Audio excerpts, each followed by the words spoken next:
Alors, mesdames, messieurs, je suis très heureux d'accueillir aujourd'hui à Paris le président de la Colombie, monsieur Iván Duque. Cher Iván, merci d'être là aujourd'hui. La France et la Colombie sont amis de longue date et je constate que nos deux pays ont pu entretenir des échanges réguliers, des ambitions communes depuis tant d'années et même pendant cette crise sanitaire. Je remercie le président d'être là et de poursuivre son séjour européen par une étape à Paris, après sa participation à la COP 26. Et nous avons eu plusieurs fois l'occasion de l'évoquer, mais là encore, à la COP 26, nous avons été côte à côte. Et je vous remercie pour les initiatives lancées hier avec la France aux côtés de la France. Nous sommes dans la même ambition. Votre pays s'est engagé sur la neutralité carbone 2050. Via l'AFD Expertise France, la France a pu aider la Colombie dans la définition d'une telle stratégie. Nous continuons à avancer ensemble et je veux citer parmi tant d'autres deux initiatives importantes à cet égard. La première, c'est que Colombie et France ont défendu au sein de l'OCDE cette initiative AIPAC qui est si importante pour créer de la transparence et de la responsabilité. Nous avons ensemble porté une réforme qui va permettre dès cette COP à l'OCDE d'évaluer avec une méthodologie indépendante les programmes nationaux et de faire que ce que sont les engagements seront suivis des faits. Et merci d'avoir œuvré ensemble sur ce sujet. La deuxième chose, c'est tout le travail qui a été fait par nos deux pays sur la déforestation. Nous avons ensemble, en 2019, en marge de l'Assemblée générale des Nations Unies, lancé une initiative très forte au moment où l'Amazonie brûlait pour lutter contre la déforestation et promouvoir justement une politique ambitieuse. La COP, à travers une initiative forte, va permettre d'accélérer ce sujet, nos résultats, les financements, mais on a déjà beaucoup avancé, c'est le fruit d'une initiative commune. Cet engagement commun pour l'environnement traduit notre attachement mutuel au multilatéralisme et à nos valeurs fondamentales. C'est ce même attachement que nous avons aussi poussé durant la crise sur les sujets sanitaires. La France, via les mécanismes adéquats, a livré des doses et est à vos côtés sur le plan sanitaire pour le vaccin. Nous continuerons de l'être et d'ailleurs nous échangerons dans un instant sur les sujets de santé, de production aussi de vaccins en Colombie et de coopération technologique et industrielle en matière de santé qui sont si importants. Nous allons aussi évoquer évidemment, quand je parle de nos valeurs fondamentales et de notre attachement à celles-ci, la question de la paix. Le processus de paix en Colombie est absolument essentiel alors que l'accord de paix entre le gouvernement colombien et les FARC célèbre cette année son 5e anniversaire. La France soutient ce processus depuis ses débuts avec ses très nombreux défis et salue les récentes avancées que sont la création de 16 sièges réservés aux victimes du conflit au Parlement et la prolongation du mandat de la Commission de la vérité. Cette institution clé avec la juridiction spéciale pour la paix sont les témoins d'un pays qui sait surmonter son passé et se projeter vers le futur. Et je veux ici aussi rappeler dans ce cadre que la France véritablement continue à soutenir la mise en œuvre intégrale de l'accord et je vous remercie, Président, de ce qui a été fait dans ce cadre. Nous allons également aborder d'autres sujets qui sont essentiels à la Colombie, le développement inclusif, dans un contexte où vous subissez l'arrivée quotidienne de nombreux migrants et réfugiés vénézuéliens, entre autres, sur votre territoire. Et je ne peux que saluer la politique d'ouverture et d'accueil de votre pays en la matière, qui illustre la mise en place d'un statut spécial de 10 ans pour permettre aux Vénézuéliens de vivre, travailler et se faire soigner en Colombie. La France souhaite contribuer à cet effort et nous avons amplifié notre aide humanitaire depuis 2018 dans ce cadre. Nous évoquerons aussi beaucoup d'autres sujets bilatéraux. Je l'évoquais pour ce qui est de la santé, mais les sujets économiques, commerciaux, nos nouvelles perspectives en matière d'énergie renouvelable, de recherche, d'innovation. Nous discuterons aussi évidemment de la situation régionale, comme nous l'avons fait depuis le début. Et je vous sais tout particulièrement attaché à la situation au Venezuela, aux moyens d'y répondre. La France continuera de se mobiliser sur cette situation. Nous continuons en effet avec nos partenaires européens à soutenir les forces démocratiques au Venezuela dans leurs efforts pour obtenir des élections libres et transparentes, sans lesquelles il n'y aura jamais de sortie de crise. Il y a urgence au vu de la situation humanitaire à ce titre. Et nous souhaitons continuer le partenariat avec tous les pays de la région pour avancer dans cette direction, aller vers l'apaisement et la transition démocratique. Voilà quelques-uns des sujets sur lesquels nous allons revenir avec le Président Mais je veux vraiment ici saluer un ami de la France, des valeurs démocratiques, un ami de la paix, du développement économique, de l'ambition climatique et digitale dans son pays et dans toute la région. Et donc merci, Président, d'être aujourd'hui à Paris, à nos côtés. Muchas gracias, presidente. Merci, muchas gracias, Iván. Muchas gracias. Muchas gracias. Merci, Monsieur le Président. Para mí es un verdadero honor. Pour moi, c'est un immense honneur que d'être ici à nouveau avec un des grands amis de la Colombie, un des grands dirigeants internationaux que nous apprécions, dont nous saluons les efforts. Et je voudrais remercier Monsieur le Président Macron pour ce soutien apporté à la Colombie et sur plusieurs fronts. Il y a 2 ans et demi, je venais vous voir pour la première fois et nous avons dialogué sur un agenda commun où nous parlions des énergies renouvelables, nous parlions de la protection de l'Amazonie, nous parlions de l'innovation et de la nécessité de faire face à la crise migratoire. Et puis, nous voulions resserrer les liens entre la France et la Colombie.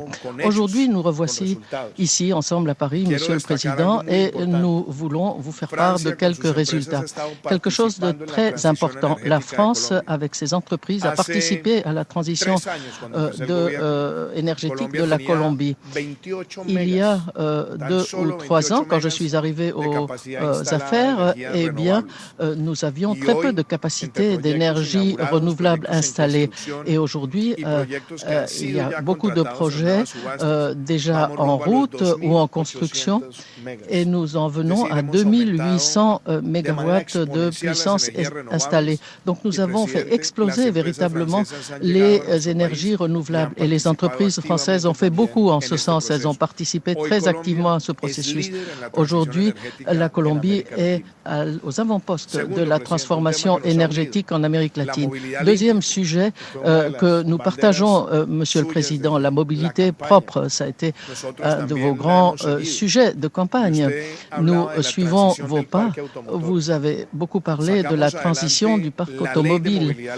Eh bien, nous avons lancé la loi de la mobilité propre en Colombie et aujourd'hui, nous avons le parc de mobilité publique le plus propre d'Amérique latine et nous avons les transports électriques les plus répandus de l'Amérique latine et nous espérons bientôt avoir plus de 6 000 véhicules électriques roulant dans les rues de notre capitale. Il y a 2 ans, vous étiez aux Nations Unies, vous lanciez la grande alliance internationale en faveur des forêts tropicales.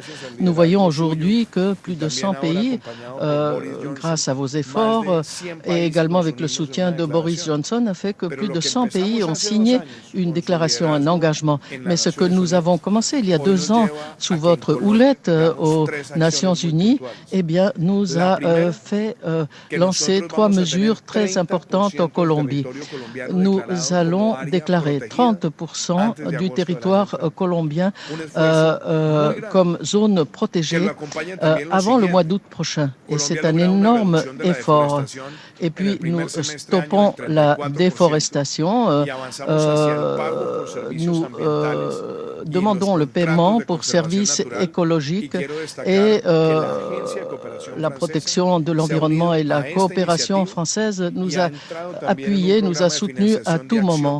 Il y a eu tout un financement également d'actions en faveur du climat. Nous nous proposons, nous aussi, de parvenir à la neutralité carbone en 2050 et dès 2030 de réduire considérablement les émissions de gaz à effet de serre. Et ce soutien de la France nous est précieux. Nous le recevons aussi avec affection. Cela nous unit dans un objectif qui est celui de toute une génération. Et puis, je voudrais également saluer le soutien de la France sur 3 fronts qui ont été déterminants en Colombie. Il y a 2 ans et demi, vous me disiez, Monsieur le Président, vous me disiez d'aller à la station F. Nous y avons été.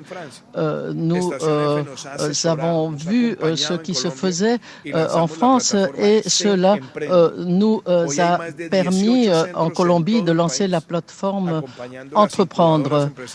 Donc désormais, nous avons un petit peu les mêmes couveuses ou incubateurs de start-up que ceux que vous aviez lancés en France. Nous avons calqué votre modèle. Mais je voudrais dire aussi, Monsieur le Président, que lors de cette visite, nous allons annoncer plus de 2 milliards d'investissements d'entreprises françaises en Colombie, y compris pour les entreprises qui se consacrent plus particulièrement à la technologie. Et merci pour deux observations que vous avez formulées, Monsieur le Président. D'abord, sur la politique migratoire. Nous avons accueilli 1,8 million migrants vénézuéliens. Et nous pensons donner ce statut de protection de façon massive, ce statut de protection pour 10 ans. Cela change beaucoup de vies et l'Agence de coopération française a joué un rôle déterminant à cet égard dans notre pays. Et puis, il y a également la lutte que nous avons entreprise pour restaurer la démocratie au Venezuela. Nous sommes unis, Monsieur Macron, dans la défense de la démocratie et des libertés et nous continuerons de persévérer, comme nous l'avons fait jusqu'ici, pour que le peuple vénézuélien puisse retrouver ses libertés et puisse choisir librement son destin au cours d'élections libres. Et puis, vous avez parlé beaucoup de la construction de la paix dans l'égalité. Et ces projets, obéissant à ce principe, ont été décisifs en Colombie. 45% de tout le déminage qui a été fait en Colombie a avancé en très peu de temps ces dernières années. Et nous avons pu augmenter les investissements dans les 170 communes particulièrement atteintes par la violence et par la pauvreté. Bref, je résume tout cela, Monsieur le Président, pour vous dire, nous sommes venus vous remercier ici et nous voulons continuer de construire avec vous. La France a toujours été très proche de la Colombie. Vous avez été un président proche de la Colombie et je voudrais vous rappeler et dire hautement que ce que nous avons vu à la COP 26, c'est un peu l'épanouissement des efforts qui ont été menés ces dernières années. Hier, nous avons déclaré la zone protégée marine la plus vaste du monde dans le Pacifique tropical. Et cela n'aurait pas été possible si nous n'avions pas eu ce soutien si proche, cet accompagnement de la part des politiques publiques qui, en France aussi, sont lancées pour rechercher une transition pour que, par exemple, les pêcheurs artisanaux deviennent des artisans de la conservation de l'environnement. Voilà, merci beaucoup de votre accueil, Monsieur le Président.